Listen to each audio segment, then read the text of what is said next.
Hello good morning students. So class 12th lecture number 23 unit chemical kinetics. So बच्चे, last lecture में आप लोगों ने देखा था, हमने टेम्परेचर डिपेंडेंट रिएक्शंस के बारे में पढ़ा था कि MnO4 या फिर ऑक्जेलिक एसिड, इससे पहले हमने N2O5 की डिकम्पोजिशन करी थी at the different temperature and give the different result because the temperature dependent reaction, when increase the temperature in a chemical reaction, the rate of a chemical reaction is also increase. So हमने H2 and I2 का example भी लिया था। यहाँ तक हमारा जो काम था वो बच्चे कंप्लीट हो गया था। तो चलिए नेक्स्ट देखते हैं। अब हम लोग आगे कहता है, according to Arrhenius the reaction possible only when one molecule of the each species react। कहता अर्हेनियस ने जो इक्वेशन दी थी, अर्हेनियस ने ये इक्वेशन दी थी फर्स्ट ऑफ ऑल। तो कहता इनके अकॉर्डिंग क्या होगा, कहता इस चीज़ की पॉसिबिलिटी ज़्यादा होती है कि जो भी हमारी रिएक्टिंग स्पीसीज होगी उनमें एक एक मॉलिक्यूल सबका रिएक्ट करेगा और रिएक्ट करने के बाद क्या बनाएगा, कहता फॉर्म करेगा वो अनस्टेबल इंटरमीडिएट। ठीक है, यानी कि जो ये इंटरमीडिएट बना है दैट इज अनस्टेबल।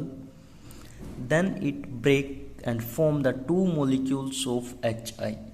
फिर कहता जो ये अनस्टेबल इंटरमीडिएट बना है ये ब्रेक डाउन हो जाएगा, डीकम्पोज हो जाएगा and it gives to molecules of HI, one molecule of HI and one molecule of HI। So two molecule of HI की फॉर्मेशन हो जाती है जब हमारा इंटरमीडिएट है जो वो ब्रेक डाउन हो जाता है, क्योंकि इंटरमीडिएट अनस्टेबल होता है। अब ये अनस्टेबल क्यों होता है, आगे इसका रीजन आएगा। देखिए कहता the energy required to form this intermediate is called the activation energy, और when the intermediate formed you can say the activated complex is formed. क्या कहना चाहता है कि जब इंटरमीडिएट बनता है तो उसे एनर्जी की ज़रूरत पड़ती है, उस एनर्जी को हम बोलते हैं एक्टिवेशन एनर्जी। और कहता उस दौरान हमारे पास बीच में एक्टिवेटेड कॉम्प्लेक्स की भी फॉर्मेशन होती है। अब देखिए ग्राफ, ये हमारा ग्राफ है बच्चे पोटेंशियल एनर्जी के बीच में और रिएक्शन कोऑर्डिनेट के बीच में। सो पोटेंशियल एनर्जी और रिएक्शन कोऑर्डिनेट। सो सबसे पहले ग्राफ को देखिए, ये ऐसे हमारा कुछ ग्राफ है। यहाँ पे हमारा रिएक्टेंट है, यहाँ पे हमारा प्रोडक्ट है, ये हमारी इंटरमीडिएट या यू कैन से एक्टिवेटेड कॉम्प्लेक्स की स्टेज है। अब आप लोगों को पता है कि जो रिएक्टेंट की एनर्जी होती है वो प्रोडक्ट से ज़्यादा होती है। So A point here represent reactant, B point here represent product and C point represent the intermediate stage। Reactant थे हमारे H2 and I2, प्रोडक्ट था हमारा टू मॉलिक्यूल्स ऑफ HI, और C पॉइंट यानी कि जो एक्टिवेटेड कॉम्प्लेक्स है। Reactant से लेके यहाँ तक की जो हमारी एनर्जी है दैट इज एक्टिवेशन एनर्जी।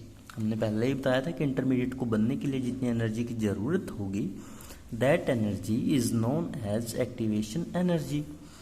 उसके बाद देखिए ग्राफ हमारा है पोटेंशियल एनर्जी के बीच में और रिएक्शन कोऑर्डिनेट के बीच में। अब ये रिएक्शन कोऑर्डिनेट क्या होता है आप लोगों को वो देखना है।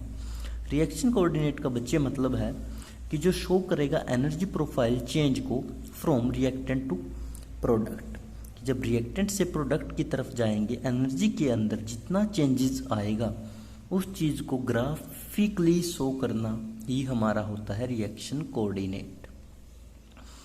उसके बाद some heat release when the decompose to form the product.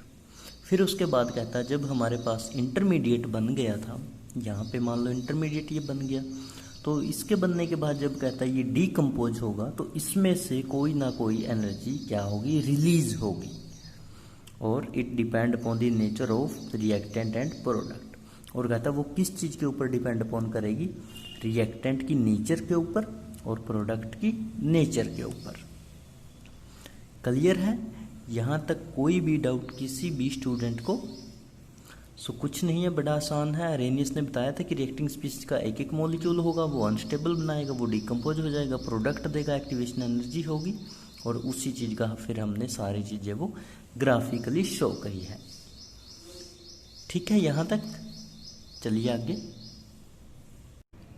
आगे देखिए, कहते हैं The all molecule in the reacting species have not same kinetic energy, कि हमारी जो रिएक्टिंग स्पीसीज है कहता उन सब के पास जो एनर्जी है काइनेटिक एनर्जी वो सब मोलिक्यूल के पास सेम नहीं है। So very difficult to predict the behaviour of any one of Boltzmann Maxwell. So कहता इसका मतलब तो ये हो गया कि ये बहुत ही डिफिकल्ट हो जाएगा प्रिडिक्ट करना उस वैल्यू को किसी भी मॉलिक्यूल की। कौन से मॉलिक्यूल? जो रिएक्टिंग स्पीसीज के अंदर हमने काउंट किए हैं। कहता फिर हमारे पास बोल्ट्जमैन एंड मैक्सवेल ने स्टैटिक्स यूज की और उन्होंने बिहेवियर बताया मॉलिक्यूल्स का। So now distributions of the kinetic energy describe by plotting the fraction of molecule that is Ne/Nt with give kinetic energy versus kinetic energy. तो कहता उसके बाद बोल्ट्जमैन ने और मैक्सवेल ने एक ऐसा प्रिडिक्ट करी वैल्यू जो हमें मॉलिक्यूल्स के बारे में बताएगी, उनकी काइनेटिक एनर्जी के बारे में बताएगी। तो हमें उसके लिए क्या करना पड़ेगा? एक ग्राफ प्लॉट करना पड़ेगा फ्रैक्शन ऑफ मॉलिक्यूल्स के बीच में।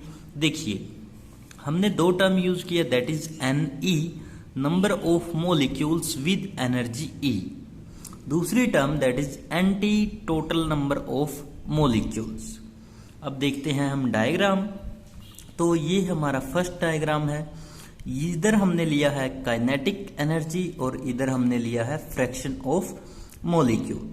तो यहाँ से डायग्राम स्टार्ट होगा। तो जैसे जैसे देखिए हम काइनेटिक एनर्जी की तरफ बढ़ रहे हैं तो हमारे फ्रैक्शन ऑफ मॉलिक्यूल्स भी बढ़ रहे हैं। इस पॉइंट पे आके जो एनर्जी ही बढ़ रही है, लेकिन मॉलिक्यूल का यहाँ पे आके है जो फ्रैक्शन ऑफ मॉलिक्यूल्स है, यानी कि मैक्सिमम पॉइंट आ जाता है। एंड उसके बाद जो वैल्यू है फ्रैक्शन ऑफ मॉलिक्यूल की वो डिक्रीज होना स्टार्ट हो जाती है और लास्ट में आके जो काइनेटिक एनर्जी की वैल्यू है वो इतनी हाई बन जाती है and the molecule very low. ठीक है, ये जो हमने बनाया है इससे हमने पहले ही बता दिया कि ये हमारा क्या है, मोस्ट प्रोबेबल, यानी कि सबसे ज्यादा काइनेटिक एनर्जी यहाँ पे होगी। उसके बाद हम दूसरा डायग्राम शो करते हैं क्योंकि हम लोग पढ़ रहे हैं टेम्परेचर डिपेंडेंट रिएक्शन। ठीक है, सो अब दूसरे डायग्राम में देखिए, इसमें इसने क्या किया है, वही काइनेटिक एनर्जी है, वही फ्रैक्शंस ऑफ मॉलिक्यूल्स है, बस इस बार क्या हो गया कि हमने टेम्परेचर को ऐड कर दिया।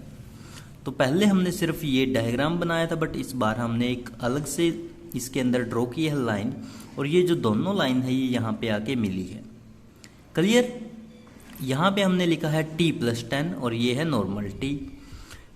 अब देखिए यहाँ पे हमने एक सीधी लाइन ड्रॉ करी एंड इस लाइन को हमने थोड़ा सा डार्क बना दिया। क्या कहता है? कहता है ये जो एरिया है, जो आपको ये एरो दिख रहा है, ये एरिया शो करेगा fraction of molecule reacting at T के ऊपर, और जो दूसरा एरिया बच गया यानी कि ये वाला जो ये देख रहे हो आप लोग, ये एरिया शो करेगा fraction of molecules with react eight T+10।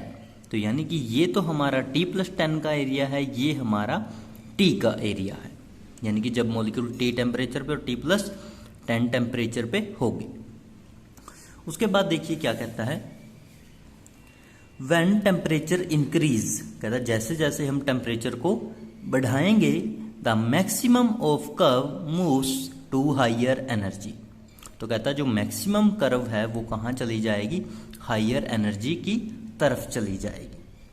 उसके बाद कहता फिगर 2, आप फिगर 2 में देख सकते हो, जैसे जैसे हमने टेम्परेचर को इंक्रीज किया है तो कहता वो क्या हो गया, मैक्सिमम कर्व चली गई हायर एनर्जी की तरफ। And curve spread that there are large number of molecule with higher energy. और कहता जो ये कर्व आगे की तरफ फैल रही है ये हमें किस चीज के बारे में बताएगी कि जितने ज़्यादा नंबर ऑफ मॉलिक्यूल्स होंगे उतनी ही उनके पास हाई एनर्जी होगी। And the area under curve is the constant and proportionality be on at all time.